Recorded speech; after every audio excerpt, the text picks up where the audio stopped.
In this video, we'll explore how to work with numerical variables in C#.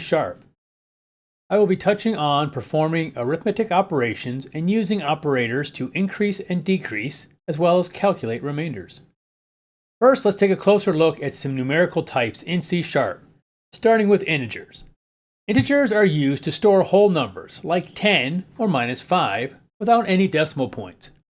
This makes them efficient for basic counting, indexing, or any time you need to work with whole numbers. Doubles are used to store numbers with decimals, like 20.5 or -3.14. Because they can hold decimal values, doubles are the go-to type when you're working with measurements, averages, or any calculation that might result in a fractional value. The float is similar to a double in that it can hold decimal values, but it takes up less space and has less precision than a double. You might use a float when you don't need as much accuracy, such as simple calculations or in simple scenarios where memory usage is a priority. Let's declare a couple of variables, one integer and one double. Here, we declare an integer named number1 and assign it a value of 10. Right below, we declare a number named number2 and assign it a value of 20.5. Notice that we specified the data type int for the whole number and double for decimal numbers. This is required in C#, so the program knows how much memory to allocate for each variable and how to handle it during calculations. After declaring and assigning these variables, we'll often want to check their values by outputting them to the console. We can use console writeLine to print the value of number1 and then the value of number2. When this code is run, C# will display each variable's value in the console. Once we have variables with numeric values, we can use them in arithmetic operations.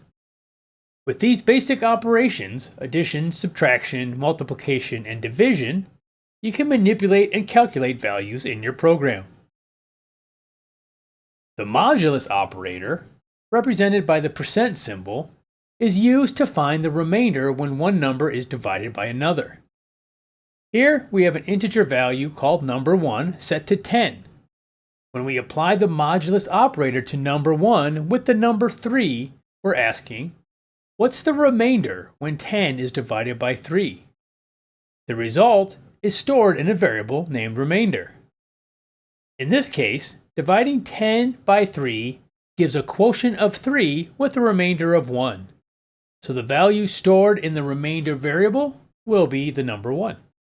Finally, let's look at the increment and decrement operators, represented by ++ and -.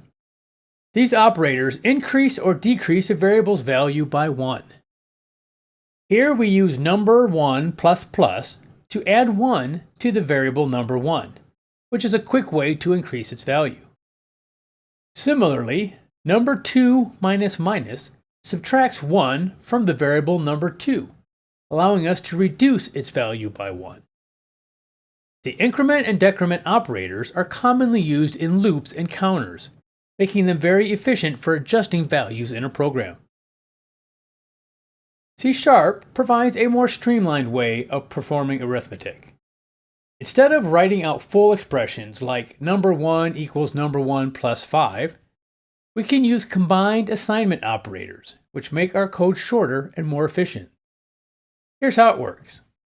When we write number1 plus equal 5, this is a shorthand way of telling C# to add 5 to the current value of the number1 variable and store the result back into that variable.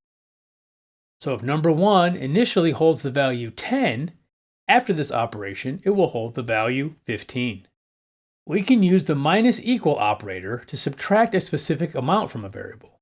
In this example, we use number2 - 3, which tells C# to subtract 3 from the current value of the number2 variable and store the new value back in that variable. Combined assignment operators like += and -= modify the original variable directly, which can make your code cleaner and easier to read, especially in cases where you're frequently adjusting values. When working with numerical variables in C#, there are a few best practices to keep in mind. First, use the appropriate variable type. If you're working with whole numbers, use int. But if you need to work with decimals or fractional values, choose double or float. Using the correct type ensures that you get the level of precision you need and that you're using memory efficiently. Next, it's important to initialize your variables before you use them. This means assigning them a starting value right when you declare them. Initializing variables helps you avoid unexpected results in calculations and makes your code more predictable. Another key best practice is to use descriptive names for your variables. Instead of using generic names like X or Y, use names that describe the purpose of each variable, like total price or item count. This makes your code easier to read and understand, both for you and for others who might work with it later. Finally, keep calculations simple and readable. If you have a complex calculation, try breaking it down into smaller steps, or use immediate variables to store partial results.